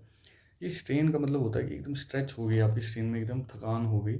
और एवरी नर्व मतलब नर्व, आपकी हर एक नर्व में पूरी की पूरी थकान हो गई। आपने इतना कठिन परिश्रम किया कि आपने इतना किसी चीज़ में काम में इन्वॉल्व हो गए, आपकी हर एक नर्व, अब कितनी सारी नर्व्स होती हैं आपके पूरी की पूरी बॉडी में, तो आपकी हर एक सिंगल नर्व जब आपकी स्ट्रेस में हो तो या दर्द करने लग जाए, तो उसका मतलब ये होगा ना कि आपने बहुत ज़्यादा काम कर लिया, तभी तो वो आपकी पूरी नर्व स्ट्रेन में हो जाएगी। उसी चीज़ को आप एक ईडियम के थ्रू ऐसे कर देते हो कि कठिन परिश्रम करने का मतलब ही क्या कहलाता है? स्ट्रेन एवरी नर्व कहलाता है। ऐसे करके इसको कर लोगे कि she strained every nerve to succeed. उसने अपनी हर एक नर्व को मतलब खून पसीना ये कर दिया सक्सीड होने के लिए। So the next idiom is throw caution to the wind. Throw caution to the wind. अब इस ईडियम का मतलब होता है कि जोखिम भरा काम करना, कि to do something without worrying about the risk, to behave recklessly. अब क्वेश्चन का मतलब होता है, आपने कभी ये देखो, ये बोर्ड भी है यहाँ, क्वेश्चन का साइन है ऐसे करके। आपने बहुत सारे बोर्ड देखे होंगे रोड पे ऐसे पीले येलो करके, इस पर भी ऐसे साइन बना होता है, उसका मतलब होता है क्वेश्चन, इसके खतरा है यहाँ किसी न किसी चीज़ का। तो अगर आप किसी जगह पे गए हो और आपको वहाँ जाके ये बोर्ड मिल रहा है और आपने उस बोर्ड को उठा के हवा में फेंक दिया, मतलब क्वेश्चन को ही थ्रो कर दिया, हाँ विंड में, हवा में फेंक दिया, मतलब आपने क्या कर दिया? उस रिस्क को नज़रअंदाज करके आपने वो काम करना शुरू कर दिया। मतलब आपने to do something without worrying about the risk. वहाँ कोई ना किसी चीज़ का रिस्क होगा, तभी तो वो बोर्ड लगा है क्वेश्चन का, तो आपने वो बोर्ड उठा के हवा में फेंक दिया और वो काम करना लग गया। मतलब आपने उस उस रिस्क को क्या कर दिया? उस रिस्क के बारे में वरी होना छोड़ के काम करना शुरू कर दिया, जोखिम भरा काम करना शुरू कर दिया। ऐसे करके आप इसको याद कर सकते हो। He throw caution to the wind and invested all his money. उसने क्या कर दिया कि जोखिम भरा काम उठा लिया और वो पूरा का पूरा इन्वेस्ट कर दिया मनी किसी बिजनेस से, किसी काम में। Next idiom is to eat a humble pie. अब टू ईट ए हम्बल पाई का मतलब होता है टू एक्सेप्ट डिफीट, ये सफ़र ह्यूमिलिएशन, नाक रगड़ना या हार मानना। आपको इस इडियम को मैं इजी वे में समझाता हूँ। ईट ए हम्बल पाई का मतलब देखो, ये आपको क्या दिख रहा है? हम्बल पाई, ईट, ये दिख रहा है ना? अब देखो सो जो आपका किसी अपने फ्रेंड, मतलब आप किसी ग्रुप में बैठे हो अपने दोस्तों के साथ, और आपका किसी दोस्त के साथ आर्गूमेंट हो जाए, छोटी सी चीज़ पे बहस हो जाए, और आप उस बहस में गलत साबित हो जाओ, मतलब आप किसी अपने दोस्त से बहस कर रहे हो और आप उस आर्गूमेंट में गलत साबित हो जाओ, और फिर वो दोस्त बोले कि अब तू तो गलत साबित हो, मेरे से माफ़ी मांग सबके सामने, ऐसा बोल दे आपको आपका दोस्त कि आप मेरे से माफ़ी मांग। तो आपको क्या होना पड़ेगा? अब आप आर्गूमेंट तो हार गए हो, तो आपको हम्बलनेस दिखा के, अपनी ईगो को साइड करके, ईगो को निगल के, मतलब ये था ना कि गुस्से का घूंट पी के, ईगो का गुस्से का घूंट पी के आपको क्या करना पड़ेगा? उसको सॉरी बोलना पड़ेगा। तो उसका मतलब ये हो जाएगा कि आपको हम्बलनेस दिखानी पड़ेगी, आपको वो ईट करना पड़ेगा, क्या? ईगो अपनी, मतलब हम्बलनेस दिखानी पड़ेगी बाय ईटिंग योर ईगो। आपको अपनी ईगो को ही खा के या गुस्से का घूंट पी के क्या करना पड़ेगा? सामने वाले को सॉरी बोलनी पड़ेगी, हम्बलनेस दिखानी पड़ेगी। तो उसी चीज़ को टू ईट हम्बल पाई कहते हैं, मतलब हार मानना। टू एक्सेप्ट डिफीट या सफ़र ह्यूमिलेशन क्या कहलाता है? To eat a humble pie. He had to eat humble pie after being prove wrong. गलत साबित होने पर उसको क्या करना पड़ा? हार माननी पड़ी। ऐसे करके इसको आप याद कर सकते हो, ना अगर करना पड़ा। Next idiom is at one's wits end. At one's wits end. अब विट्स होती है समझदारी, विट्स का मतलब होता है समझदारी या दिमाग। इस चीज़ को इंग्लिश में विट कहते हैं, कि आपकी समझदारी, आपका विवेक, विजडम, दिमाग, विट कहलाता है। तो अगर आपका विट ही एंड हो गया, मतलब आपकी समझदारी, आपका दिमाग ही खत्म हो गया, तो आप क्या होगे? पूरी तरह से उलझन में पड़ जाओगे। आप उलझते तभी नहीं हो, आपको इतने सारे काम करने होते हैं, लेकिन आप सारी चीज़ें मैनेज कैसे कर लेते हो? आपको पढ़ाई भी करनी है, आपको खाना भी बनाना है अगर आप बाहर रह रहे हो, आपको सारी चीज़ें मैनेज करनी है, आपको अपनी हेल्थ का भी ध्यान रखना है। तो ये सारी चीज़ें आप तभी कर पाते हो कि जब आपका दिमाग एकदम सही कंडीशन में हो। लेकिन आपका अगर दिमाग ही, आपकी विट ही खत्म हो जाए, तो आप एकदम उलझ जाओगे चीज़ों में, आप कंप्लीटली कंफ्यूज हो जाओगे कि क्या करूँ क्या ना करूँ। तो ऐसे करके इसको आप याद कर सकते हो। एट वंस विट्स एंड का मतलब होता है पूरी तरह से उलझन में होना। तो इसको ऐसे करके आप याद कर सकते हो। तो next idiom is build castle in the air. Build castles in the air. Castles का मतलब क्या होता है? महल। कासल का मतलब होता है महल। तो अगर ये तो इसका मीनिंग तो इसके ईडियम से क्लियर आउट हो रहा है कि build castle in the air की मतलब हवा में महल बनाना। हवा में महल बनाना आपने यूजुअली बहुत और बोला भी होगा कि हवाई महल बनाना। तो उसका मतलब क्या होता है कि एकदम आप असंभव सपने देख रहे हो, हवा में ही महल बना, ख्याली पुलाव बना रहे हो, तो उसको build castle in the air कहते हैं। करना धरना कुछ नहीं, सोचते रहना, हवा में ख्याली पुलाव बनाते रहना। ये देखो जैसे ये कर रहे हैं। तो सोचा बिना पैसे बिना प्लान के बोले कि मैं एक साल में बिलियनर बन जाऊंगा, तो उसका मतलब क्या है कि वो एकदम हवा में महल बनाने जैसा है। हवा में महल बनता नहीं, तो ऐसे ही एक साल में बिना किसी काम के बिलियनर भी नहीं बना जाता। तो आपको एफर्ट्स तो करनी पड़ेंगे, आपको मेहनत तो करनी ही पड़ेगी, तभी आप किसी न किसी चीज़ में सक्सेसफुल हो पाओगे। तो ऐसे करके आप इसको याद कर सकते हो। So next idiom is burn one's boats या बर्न वंस ब्रिजेस। अब देखो, बर्न वंस बोट क्या मतलब होता है कि पीछे के लौटने का रास्ता ही बंद कर देना। To destroy all relations, to make it impossible to return to the previous situation. अब देखो, आपको इसको मैं इस इडियम को ऐसे समझाता हूँ, एक इजी तरीके से समझाता हूँ कि देखो पुराने टाइम में ये होता था ना कि जब एक एक किसी एम्पायर के जो सोल्जर्स होते थे वो किसी दूसरे एम्पायर में घुसते थे सीक्रेटली, किसी सीक्रेट मिशन पे, किसी राजा को मारने के लिए या उसके अंदर साम्राज्य में जाके किसी इन्फॉर्मेशन निकालने के लिए जाते थे, घुसते थे। तो वो क्या करते थे, वो सीक्रेटली रात को जाते थे और समुद्र के रास्ते से जाते थे और उस समुद्र के तट पे अपनी बोटों को जला देते थे, ताकि जब वो उस साम्राज्य में घुसें तो जब अगले दिन वो दिन में उसके जो सोल्जर्स हैं वो जब पेट्रोलिंग पे आए तो उस तट पे उनको कुछ दिखे ना, कोई सुराग ना दिखे, उनकी बोट वोट ना दिखे। इसलिए वो क्या करते थे कि वो अपनी बोट को तट पे ही जला देते थे जिससे सुराग मिट जाए।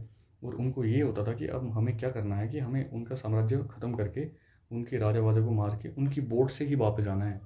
मतलब ये होता है कि अगर आप किसी साम्राज्य पे गए, मतलब वो सोल्जर्स गए तो उन्होंने क्या किया, अपनी बोट जला दी, तो इसका मतलब क्या हो गया, अब उनके पास वापस आने का रास्ता तो खत्म हो गया उसी टाइम पे। अब उनको उस साम्राज्य में घुसना ही घुसना पड़ेगा, क्योंकि उनके पास अब जब बोट ही जल गई तो उनके पास वापस आने का तो कोई तरीका है ही नहीं। अब उनके पास एक ही तरीका है कि उस साम्राज्य में जाएं, उसको राजा वाजा को मारें, उनके सोल्जर्स को मारें और उनकी बोट लेके ही वापस आएँ। तो इसी तरीके से आप इस इडियम को ऐसे याद कर लो कि बर्न वंस बोट्स का मतलब हुआ कि आपने डिस्ट्रॉय कर दिए अपने पीछे आने के सारे रास्ते। मतलब it is impossible to return to the previous situation. अब वो वापस नहीं आ सकते। तो ऐसे करके इसको आप याद कर सकते हो। So the next idiom is catch red handed. अब कैच रेड हैंडेड का मतलब हुआ कि रंगे हाथों पकड़ना। किसी को रंगे हाथों पकड़ना क्या कहलाता है? Catch red handed. अब देखो, तो catch someone doing something illegal, या कोई क्राइम कर रहा हो तो उसको कमिटिंग क्राइम के दौरान ही आप पकड़ लो तो उस चीज़ को कैच रेड हैंडेड कहते हैं। अब देखो, इसको आप एक ट्रिक के थ्रू ऐसे याद कर लो कि रेड प्लस हैंडेड। सोचो किसी ने चोरी की और उसके हाथ में एविडेंस लग गया, मतलब कोई चोरी कर रहा है तो उसके हाथों पे, देखो आपने ये कई बार मूवीज़ वगैरह में देखा होगा या आपको ये पता होगा कि जब कोई ईडी वाले या इनकम टैक्स वाले कोई छापा वापा मारते हैं तो वो क्या करते हैं कि किसी को विक्टिम बना के भेजते हैं, पैसे देते हैं और पैसे में केमिकल सा लगा देते हैं। और उस पैसे पे केमिकल जो लगा होता है वो अगर किसी ऐसे कर्मचारी को, किसी ऐसे ऑफिसर को जब वो पैसे मिलते हैं तो उसके हाथ पे भी वो केमिकल लग जाता है। और जब वो छापा मारते हैं तो वो क्या करते हैं, उसके हाथ को एक केमिकल के अंदर डुबोते हैं जिससे कि उसके हाथ में क्या लाल लाल हो जाता है सारा हाथ। मूवीज़ में भी देखा होगा। तो उसका मतलब क्या होता है, वो पकड़ा जाता है। कैसे? रेड हैंडेड पकड़ा जाता है, इलीगल काम करता हुआ या कोई रिश्वत लेता हुआ। तो उसी चीज़ को आप एक ऐसे इडियम के थ्रू याद कर सकते हो याद कि कैच रेड हैंडेड का मतलब होता है कि रंगे हाथों पकड़ा जाना कोई इलीगल काम करते हुए। इस करके इसको इजीली याद कर लो। The thief was caught red handed, मतलब जो चोर था वो चोरी करते समय ही पकड़ा गया रंगे हाथों। Next idiom is close shave. Close shave का मतलब होता है एकदम बाल बाल बचना, नैरो एस्केप फ्रॉम डेंजर और डिजास्टर। तो इसको आप एक ऐसे तरीके से याद कर लो कि देखो, शेव प्लस क्लोज, है ना, शेव प्लस क्लोज। देखो जैसे अगर आप ब्लेड से शेव करते वक्त हल्का सा कट लग जाए आपको, तो आपको क्या होता है कि आपके गर्दन पे, जैसे आप गले में शेव कर रहे हो, शेविंग कर रहे हो, तो आप गले तक दाढ़ी आती है ना, तो गले तक दाढ़ी आती है और आप शेव कर रहे हो और आपको गले में ब्लेड से कट लग जाए, गले से ब्लेड में कट लग जाए शेव करते समय, तो आप क्या कहोगे कि यार बहुत क्लोज था पर बच गया, मतलब गला बहुत क्लोज था, अगर गला कट जाता तो क्या होता, मर ही जाता ना। मतलब डेंजर था, डिज़ास्टर था इस चीज़ में कि अगर आप शेव कर रहे हो और शेव करते करते आपके गले में कट लग जाए, लेकिन बच जाते हो, आपकी कट थोड़ा गहरा ना लग के थोड़ा हल्का ही लगे, तो आप क्या कहते हो कि यार बाल बाल बच गया, नैरो एस्केप था डेंजर से। क्योंकि अगर कट ज़्यादा गहरा होता तो क्या हो जाता, डिज़ास्टर हो जाता, मतलब मर ही जाता। तो इसी से आप इस ईडियम को याद कर सकते हो कि क्लोज शेव मतलब शेव करते समय एकदम क्लोज कट लग गया मतलब बच गया, narrow escape from the danger और डिजास्टर, मतलब बाल बाल बच जाना, ऐसे करके इसको याद कर सकते हो। Next idiom is don't count your chickens before they hatch. Don't count your chickens before they hatch, इसका मतलब होता है कि सफलता मिलने से पहले जश्न ना मनाएं। जब तक आप किसी चीज़ में कम्प्लीटली सक्सेसफुल ना हो जाओ, उससे पहले आप कि एकदम हैप्पी मत हो जाओ, जश्न मत बनाने लग जाओ। Don't make plan based on events that have not yet happened. जो अभी तक हुआ नहीं है उसके बारे में सोच के अभी से प्लान मत बनाना शुरू कर दो। तो इनू इदा याद कर लो, इस चीज़ को ऐसे याद कर लो कि chicken plus hatch, chicken plus hatch का मतलब हो गया चिकन और हैच। अब देखो, जब तक अंदर से अंडे ना निकलें, मतलब जो चूज अंडे होते हैं उसके अंदर चूजे होते हैं ना मुर्गी के, तो अगर अंदर से जब तक बच्चे ना निकलें और आपको उनके मतलब पता ना हो कि कितने बच्चे निकलेंगे या सेफली निकल पाएंगे, या उनका अंडे से निकलने से पहले पहले उन पर कोई ऐसे अटैक वटैक ना कर दे, तो जब तक वो निकलते नहीं हैं कम्प्लीटली सही सलामत, तब तक आप उनके निकलने के बाद प्रॉफिट मतलब काउंट करने लग जाओ कि आपके पास अंडे हैं मुर्गी के और वो अभी हैच नहीं हुए हैं, मतलब निकले नहीं हैं उनके अंदर से चूज़े, और पहले से आप प्रॉफिट करने शुरू कर दो कि मेरे पास इतने अंडे हैं, 4-5 अंडे हैं, मैं 5 अंडों से 5 चूज़े निकलेंगे और 5 चूज़े बेच के मेरे पास इतने पैसे आ जाएंगे, और आप ये सब अपने दिमाग में बैठा लो। लेकिन अभी तक वो अंडे से चूज़े तो निकले ही नहीं हैं, क्या पता वो निकलने से पहले कोई चूज़ा मर जाए या उसको कोई उठा के ले जाए, तो आप ऐसे उसको सफलता मिलने से पहले जश्न मना रहे हो तो उसका कोई फ़ायदा नहीं बनता। तो इसी से आप स्टेडियम को याद कर सकते हो, मतलब don't count your chickens before they hatch, मतलब सफलता मिलने से पहले जश्न ना मनाना। Next idiom is full of beans. तो फुल ऑफ बीन्स का मतलब होता है एकदम जोश से भरा हुआ होना, फुल ऑफ एनर्जी, लाइवली या एनर्जेटिक अगर कोई आदमी हो तो उसको फुल ऑफ बीन्स कहते हैं, जोश से भरा हुआ। अब देखो, आपने अगर बीन्स जो होते हैं ना, बीन्स, अगर आपने एक बचपन में एक कार्टून भी आता था जिसमें कि एक बंदा होता था जिसके हाथ पे से एंकर सा बना होता था, और वो क्या करता था, ऐसे पालक सा खाता था, और जैसे ही वो खा लेता था उस पालक को, उसके अंदर एकदम एनर्जी आ जाती थी, भर भर जाता था एकदम जोर से। तो उसी से आप याद कर लो कि जैसे किसी ने एनर्जी वाली बीन्स ही खा ली हो, तो वो क्या हो जाएगा, एकदम एक्टिव हो जाएगा, पूरा जोश से भरपूर हो जाएगा, फुल ऑफ एनर्जी हो जाएगा। जी, क्योंकि आप उसने क्या कर ली, वो एनर्जी वाली बीन्स खा ली थी, तो उससे क्या हो गया, वो फुल ऑफ बीन्स हो गया, वो बीन्स से भरा हुआ हो गया बीन्स खाने के बाद, और उसमें क्या आ गई, बहुत सारी एनर्जी आ गई, तो वो क्या हो गया, फुल ऑफ एनर्जी से फुल ऑफ एनर्जेटिक हो गया। ऐसे करके इसको याद कर सकते हो। तो the child was full of beans today, तो जो बच्चा है वो कैसा है, एकदम बहुत जोश से भरा हुआ है today. The next idiom is go the extra mile. अब गो द एक्स्ट्रा माइल का मतलब होता है कि अपेक्षा से अधिक प्रयास करना, गोइंग अबव या beyond what ever is required. अब देखो, आप अगर किसी चीज़ के लिए एक्स्ट्रा एफर्ट करते हो, अपेक्षा से भी अधिक एफर्ट कर देते हो, तो उस चीज़ को गो द एक्स्ट्रा माइल कहते हैं, जितना ज़रूरी होता है उससे भी ज़्यादा।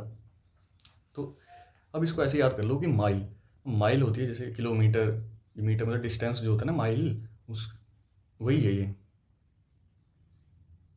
अब इसको ट्रिक के थ्रू ऐसे याद कर लो कि देखो, आपको किसी टास्क को कंप्लीट करने के लिए 5 माइल रन करना है। जैसे होता है ना कि कोई आपको, अगर कोई रेस है, कोई मैराथन है, उसमें रिक्वायरमेंट ये है कि आपको 5 मील कंप्लीट करनी है, और आप 5 मील रन करने की बजाय आप 6 माइल रन कर दो, 1 माइल एक्स्ट्रा ही दौड़ जाओ। उसका मतलब क्या हो गया, आपने अपेक्षा से अधिक प्रयास कर दिया कि उस मैराथन में नीडेड तो सिर्फ 5 माइल ही थे, लेकिन आपने क्या कर दिया, 6 माइल रन कर दिया। तो उसका मतलब ये क्या हो गया कि आपने ज़रूरत से ज़्यादा एफर्ट्स लगा दिए। तो उसी चीज़ को क्या कहते हैं, उसी चीज़ को कहते हैं गो द एक्स्ट्रा माइल। अब इसको सेंटेंस में कैसे यूज़ करना है, she always goes the extra mile for her students, कि वो अपने बच्चों के लिए हमेशा एक्स्ट्रा माइल जाती है। जैसे कि एग्ज़ाम एंटर अपने जो स्टूडेंट्स हैं उनके लिए हमेशा एक्स्ट्रा माइल जाता है, और एक्स्ट्रा एफर्ट्स करके चीज़ें आपके लिए एकदम बेहतर और एकदम सिंपलेस्ट वे पॉसिबल में लाता है, ताकि बच्चों को वोकेबलरी पढ़ने में या याद करने में एकदम कोई परेशानी ना हो। क्योंकि देखो, आपके सामने ये जितने भी ये पीपीटीज, ये ट्रिक्स, ये फोटोज, ये कुछ भी आ रहा है ना, इसके पीछे बहुत मेहनत लग रही है हमारी पूरी की पूरी टीम से की, कि हम कोई ट्रिक्स बनाते हैं, कोई ये पीपीटीज बनाते हैं, ये फ़ोटो जनरेट करते हैं, इनके पीछे बहुत एफर्ट्स लगते हैं, और सारी की सारी टीम की यही कोशिश होती है कि जितना भी कंटेंट है ये सारा एकदम सिंपलेस्ट वे पॉसिबल में बने, जिससे कि याद करने में या कैच करने में चीज़ें एकदम ईजी रहें, या आपको लेक्चर्स भी उस तरीके से डिलीवर किए जाते हैं जिससे कि एकदम प्रोफेशनल वे में कोई यहाँ वहाँ की फालतू बातें ना करके एकदम आपका टाइम बचे और एकदम सही तरीके से आपकी वोकेबलरी ख़त्म हो जाए। तो ये इसको भी आप कह सकते हो कि exam mentor team always goes the extra mile for their students. तो next word is ins and outs. अब इन्स एंड आउट्स का मतलब होता है कि पूर्ण विवरण, पूरा विवरण, मतलब द डिटेल और complicated facts of something. Full details किसी चीज़ की क्या कहलाती है? इन्स एंड आउट्स कहलाती है। किसी चीज़ का पूरा ब्यौरा, कोई उसके up and downs, advantages, disadvantages, pros cons, सारी चीज़ें अगर किसी चीज़ की एकदम डिटेल में डिस्कस करी हो या कंप्लाइन करी हो तो उस चीज़ को इन्स एंड आउट्स कहते हैं। अब इसको ट्रिक के थ्रू ऐसे याद कर लो कि इन्स प्लस आउट्स, जैसे किसी टॉपिक का अंदर मतलब इन और बाहर आउटसाइड, मतलब दोनों साइड की सारी डिटेल। कोई टॉपिक है उसके अंदर क्या होगा, उसके बाहर का क्या होगा, सारी की सारी डिटेल्स अगर पता हो, मतलब कंप्लीट नॉलेज हो किसी चीज़ के बारे में, तो उसको आप क्या कहोगे? इन्स एंड आउट्स कहोगे। तो he knows the ins and outs of the business, उसको बिजनेस का पूरा विवरण पता है, पूरी डिटेल्स पता है। तो ऐसे करके इसको याद कर सकते हो। So the next idiom is speak and span. Speak and span का मतलब होता है बहुत साफ सुथरा, वेरी नीट एंड क्लीन, बहुत ही एकदम साफ। तो अगर आपका रेजिडेंशियल, आपका कमरा, आपका पीजी, आपका फ्लैट एकदम बहुत साफ सुथरा हो तो उस चीज़ को स्पिक एंड स्पैन कहते हैं। अब इस चीज़ को आप ऐसे याद कर लो कि देखो, आपके कमरे की सफाई एकदम पीक पे हो। कैसे? कि आपकी सफाई कमरे की आपकी पीक पे हो, कि वो कैसा लगे? सपने जैसा लगे। कि आपका फ्रेंड आपके कमरे में आए तो और आपके कमरे की सफाई एकदम पीक पे हो, एकदम बहुत नीट एंड क्लीन हो, और वो आके देखे कि यार तेरा कमरा तो ऐसे सपने जैसा लग रहा है, कि मैं किसी सपने में हूँ कि इतना साफ सुथरा कमरा। तो ऐसे करके आप इस ट्रिक के थ्रू याद कर सकते हो कि स्पिक एंड स्पैन मतलब एकदम कम्प्लीटली साफ सुथरा। Her room is always spick and span, उसका कमरा एकदम हमेशा साफ सुथरा रहता है। So the next idiom is to get cold feet. To get cold feet, अब इसका मतलब होता है टू एक्सपीरियंस नर्वसनेस और anxiety before one attempts to do something. घबराहट होना इजी वे में क्या कहलाता है? टू गेट कोल्ड फीट कहलाता है। अब इसको आप ऐसे याद कर लो कि कोल्ड फीट मतलब कि अगर आप कोई इंपॉर्टेंट प्रेजेंटेशन देने वाले हो, या आप वाइवा देने वाले हो, या आप कोई ऐसा काम करने वाले हो कि जिससे कि आपको क्या हो, नर्वसनेस हो रही हो, उस काम को करने से पहले नर्वसनेस हो रही हो, तो आपका क्या होता है? आप नोटिस करना, आपके हाथ पैर ठंडे पड़ने शुरू हो जाते हैं। स्कूल में या कॉलेज में जब भी आपने वाइवा दिया होगा, तो वाइवा देने से पहले जब आप लाइन में खड़े होते हो, आपकी टर्न का वेट कर रहे होते हो, तो आपका शरीर कैसे ठंडा सा पड़ने लग जाता था ना, एंजाइटी की वजह से हाथ पैर सुन्न होने लग जाते थे, ठंडक से महसूस होती थी हाथों पैरों में। तो उसी चीज़ को क्या कहते थे? टू गेट कोल्ड फीट, मतलब घबराहट होना। घबराहट होना मतलब नर्वसनेस होना, एंजाइटी होना before one attempts to do something. ऐसे करके इसको याद कर सकते हो। So the next idiom is turn a blind eye. Turn a blind eye का मतलब होता है कि अनदेखा कर देना किसी चीज़ को, टू इग्नोर ए सिचुएशन या फैक्ट्स या रियलिटी को ही इग्नोर कर देना। तो उस चीज़ को टर्न ए ब्लाइंड आई कहते हैं। मतलब ब्लाइंड आई, इसमें दिख ही रहा कि ब्लाइंड आई, अपनी टर्न क्या कर लिया? अपनी ब्लाइंड आई कर ली। जैसे सब देख कर भी अंधे बनने का नाटक कर रहे हो कि आपको दिख तो सब लग रहा है, लेकिन आप जानबूझ के अंधे बन रहे हो, अपनी ब्लाइंड आई ओपन टर्न कर लेते हो, जिससे कि आप उस चीज़ को, सिचुएशन को अनदेखा कर सको, कि मैंने देखा ही नहीं। तो उसी चीज़ को आप टर्न ए ब्लाइंड आई कह देते हो, कि आँख मूंद लेना, अनदेखा कर देना। The teacher turn a blind eye to the mistake, कि टीचर ने क्या कर दिया कि उस मिस्टेक को, अब जब बच्चे कई बार छोटी मोटी मिस्टेक्स कर देते हैं, और टीचर को दिख भी रहा होता है कि हाँ इन बच्चों ने मिस्टेक कर दी, लेकिन कई बार टीचर इग्नोर कर देता है कि उनको छोटी मिस्टेक होती है। ऐसे करके आप इसको याद कर सकते हो। The next idiom is up in arms. अब अप इन आर्म्स का मतलब होता है टू बी एंग्री या प्रोटेस्टिंग एंग्रीली, रिवेलियस वे में। अगर आप प्रोटेस्ट करते हो एकदम गुस्से से, तो उस चीज़ को अप इन आर्म्स कहते हैं, क्रोध करने से कहते हैं हिंदी में। अब देखो, आर्म्स अप, देखो इस मीडियम में क्या दिख रहा है आपको? आर्म्स क्या है? अप है ना। अप इन आर्म्स मतलब आर्म्स क्या है? अप है, हवा में। अब देखो, जैसे प्रोटेस्ट में लोग हाथ, आर्म्स मतलब अपने हाथ उठाकर गुस्से में मारने को खड़े हो जाते हैं। कई बार आपने अगर कोई प्रोटेस्ट देखी हो, तो उसमें क्या होता है कि जब वो प्रोटेस्ट थोड़ा भड़काऊ हो जाता है, रिवेलियस हो जाता है, तो उसमें क्या करते हैं लोग? हाथ पैर उठा लेते हैं अपने। देखो हाथ कैसे उठा लिए, पैर नहीं, सॉरी, हाथ। जैसे हाथ उठा लिए, कैसे कि क्रोध में अगर आगे सामने पुलिस ने बैरिकेडिंग कर दी किसी चीज़, तो वो अपने हाथ वाथ उठा लेते हैं, कोई चीज़ें वीज़ें उठा लेते हैं, जैसे डंडा वंडा या कुछ, और हाथ उठा लेते हैं ऐसे। कैसे? मतलब रिवेलियस, क्रोध करते हैं, उस चीज़ को दर्शाते हैं कि हम वाइगरस हो गया ये प्रोटेस्ट। तो उसी चीज़ को अपने नाम से कहते हैं कि जब हाथ हवा में उड़ जाते हैं ना, तो वो उस चीज़ का मतलब ये होता है कि अब ये जो प्रोटेस्ट है ये क्या हो गई है, अब ये शांत नहीं रही, ये रिवेलियस हो चुकी है। तो उसी चीज़ को कह देते हैं कि जब जैसे प्रोटेस्ट में लोग हाथ आर्म्स उठाकर गुस्से में मारने को खड़े हो जाते हैं, तो उसका मतलब ये होता है कि एंग्री रिएक्शन है, ये अब अप इन द आर्म्स हो गए हैं। The public was up in arms against the decision, public कैसी थी, एकदम क्रोध में थी उस डिसीजन को लेके। So the next idiom is wears his heart on his sleeve, wears his heart on his sleeve. तो स्लीव क्या होती है, जब आपकी ये जो आप शर्ट पहनते हो तो उसकी ये जो बाजुएं जैसी होती है ना, इनको स्लीव कहते हैं। तो अब देखो, अगर आप अपनी फीलिंग्स को एकदम ओपनली एक्सप्रेस कर देते हो या शो योर ट्रू इमोशंस, दिल खोल कर रख देते हो किसी के सामने, अपनी भावनाओं को खुल कर बता देते हो, तो उसी चीज़ को आप क्या देते हो, wear his heart on his sleeves. अब देखो, आप अपने दिल, इसका मतलब ये हुआ ना कि wear his heart on his sleeve, मतलब अपने दिल को आपने कहाँ वेयर कर लिया, अपनी स्लीव पे ही, अपने दिल को सामने ही वेयर कर लिया कि सबको दिख जाए, क्योंकि स्लीव तो सबको दिख जाती है। तो अपने दिल को एकदम अपनी स्लीव्स पे ही रख देना, स्लीव्स पे ही पहन लेना, मतलब कि अपने पूरा दिल खोल देना, सबके सामने कर देना कि ये लो मेरा दिल, देख लो कि मेरे दिल में क्या है, कि ये सब सोच रहा हूँ मैं, ये मेरी भावनाएं ये हैं। तो उसका मतलब ये होता है कि सबको अपने इमोशंस शो कर देना एकदम ओपनली। उसी चीज़ को wears his heart on his sleeve कहते हैं। He wears his heart on his sleeve, वो एकदम अपने भावनाओं को एकदम दिल खोल के बता देता है। तो ऐसे करके इसको याद कर सकते हैं। Next idiom is white elephant. अब देखो, वाइट एलिफेंट का मतलब होता है महंगा और परेशानी का कारण, costly and troublesome possession, useless to its owner. अब इसको ध्यान से देखो, इस फोटो को, एकदम सफ़ेद हाथी है ना ये। हाथी यूजुअली कैसे होते हैं, ब्लैक ही तो होते हैं हाथी, ने देखे होंगे पिक्चर में, तो हाथी का कलर क्या होता है, ब्लैक होता है।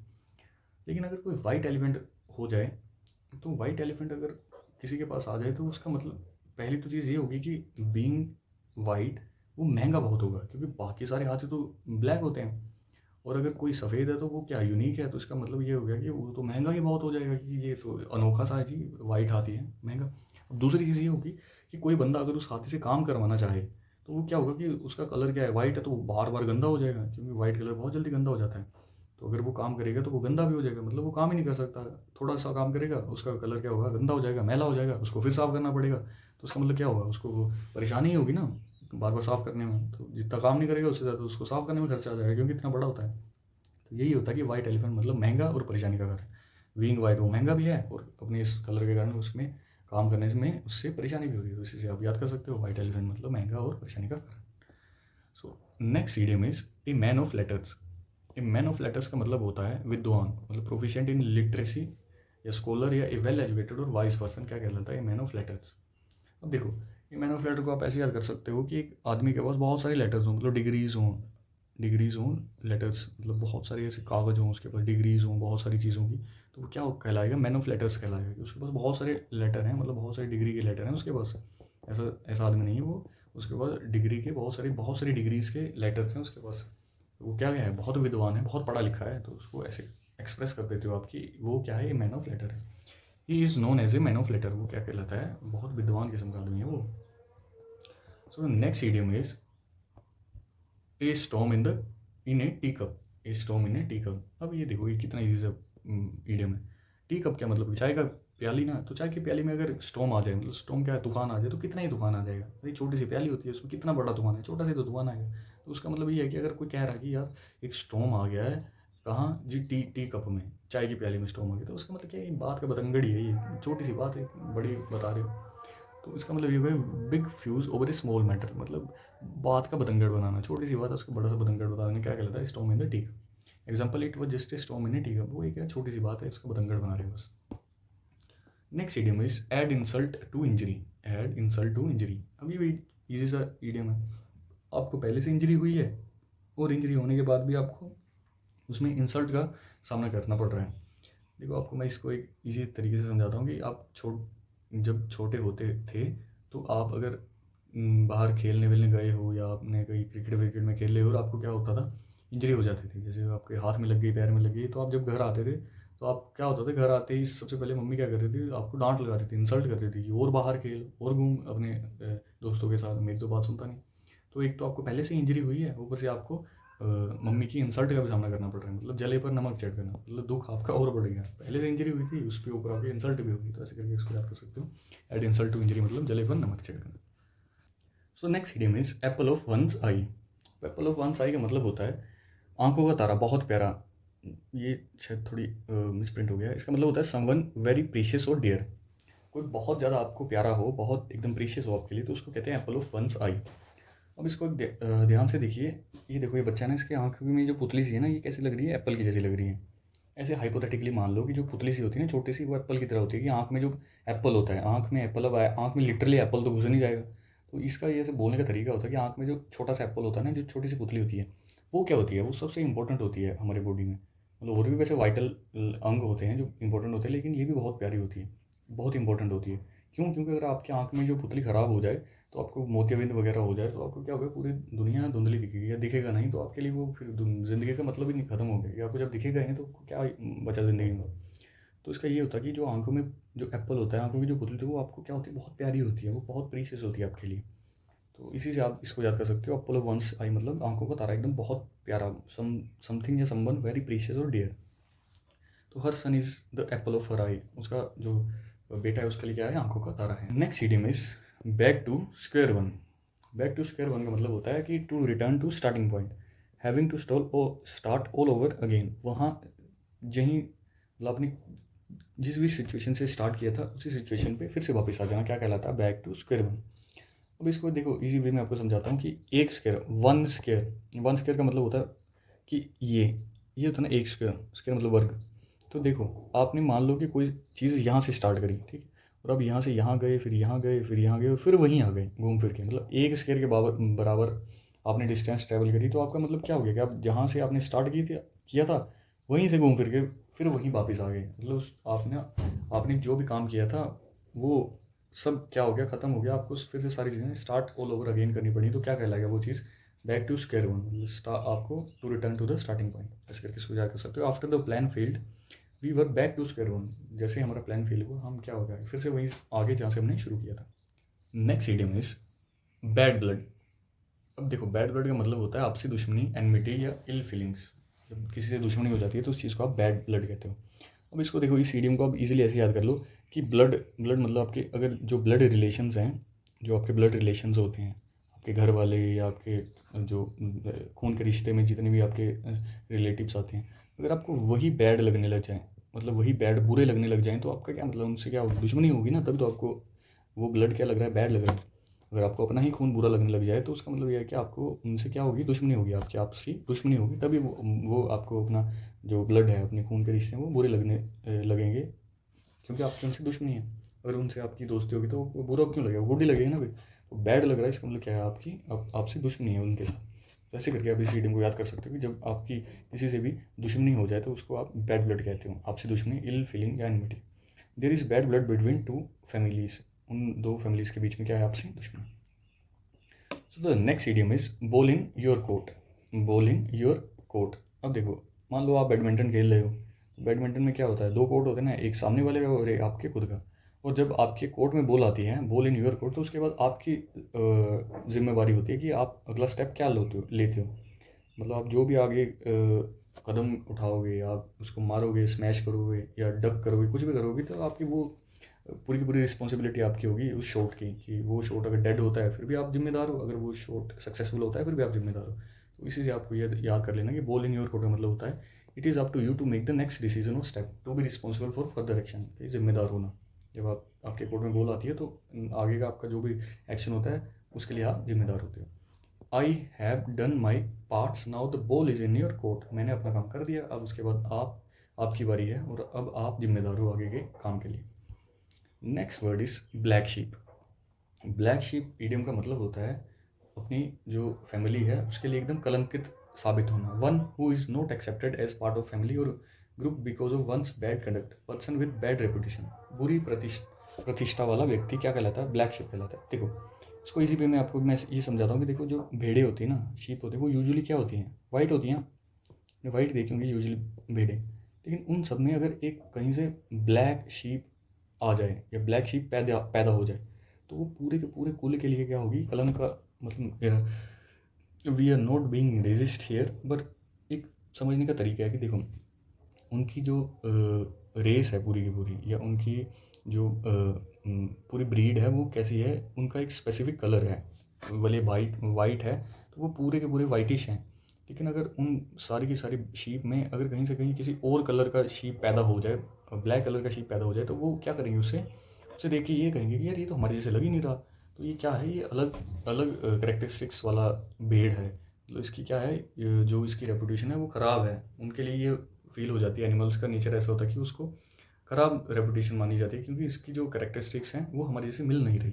इसकी जो कलर है वो हमारे जैसे मैच नहीं कर रहा, इसलिए ये हमारी फैमिली के लिए क्या है, एक तरीके का बुरी प्रतिष्ठा वाला शीप है। तो ऐसे करके इसको याद कर सकते हो कि ब्लैक शीप मतलब एक कुल कलंकित आदमी जो अपनी फैमिली के लिए एकदम बुरा साबित हुआ, बुरी प्रतिष्ठा वाला आदमी है, क्या कहलाएगा, ब्लैक शीप कहलाएगा। He is considered the black sheep of the family. वो कैसा अपनी फैमिली के लिए बुरी प्रतिष्ठा वाला आदमी साबित हुआ। सो इस तरीके से आपने आपके 100 ईडियम्स कंप्लीट कर लिए इस top 200 idiom and phrases series में। तो आई होप आपको ये सारे के सारे वर्ड्स इजीली समझ में आ गए होंगे। एंड एज़ यूजुअल अगर आपको किसी भी ईडियम में दिक्कत आती है तो आप नीचे कमेंट सेक्शन में भी बता सकते हो। अदरवाइज़ आप हमारे इस टेलीग्राम चैनल @exam टेलीग्राम पे जाके भी इसको आप बता सकते हो कि आपका कोई डाउट है, उसको उसी टाइम पे सॉल्व कर दिया जाएगा। और इस सारी सीरीज़ की फ्री पीडीएफ, मतलब जो भी ये आप कलर्ड पीडीएफ देख रहे हो, इसके लिए आपको कुछ नहीं करना है। टेलीग्राम पे आओ, इसको ज्वाइन करो, बस हमारा टेलीग्राम पे आपको फ्री ऑफ कॉस्ट ये पीडीएफ मिल जाएगी। तो आपकी नोट्स बनाने की दिक्कत भी हमने ये ख़त्म कर दी है यहाँ से। बाकी इस सीरीज़ को आप ऐसे ही देखते रहिए, आपके जो मोस्ट इंपॉर्टेंट 200 सीरीज़ है वो ख़त्म होती रहेगी साथ बाय साथ ही। जैसे अभी ये सेकंड पार्ट आया है, ऐसे ही 2 और पार्ट आएंगे जिसमें कि आपके सारे 200 वर्ड्स कंप्लीट हो जाएंगे। और इसके साथ साथ आपकी जो वन वर्ड सब्स्टिट्यूशन वाली सीरीज़ भी चल रही है वो भी हम साथ में साथ चला रहे हैं, तो उसको भी आप साथ में साथ कवर अप करते रहिए। ऐसे करके आपकी ईजिली पूरी की पूरी वोकेबलरी हम ईजिली कवर अप कर लेंगे। और जिन स्टूडेंट्स ने जो पहली बार हमारे चैनल पे आए हैं या पहली बार हमारे वीडियोस देख रहे हैं, उनके लिए ये छोटा सा काम है कि पिछले के जितने भी वीडियो लेक्चर्स हैं उनको पहले कंप्लीट कर लीजिए, जिससे कि आप हमारे साथ साथ आगे बढ़ते रहिए। और हम जैसे हम आगे आपके लिए चीज़ें और बेहतर लेक्चर्स ला रहे हैं, तो वो आप पूरा का पूरा उनका बेनिफिट उठा सको। तो इसी के साथ आज का लेक्चर यहीं एंड अप करते हैं। बाकी नेक्स्ट धमाकेदार सेशन नेक्स्ट वीडियो में मिलते हैं। तब तक के लिए पढ़ते रहिए, रिवीजन करते रहिए, and do take care of yourself.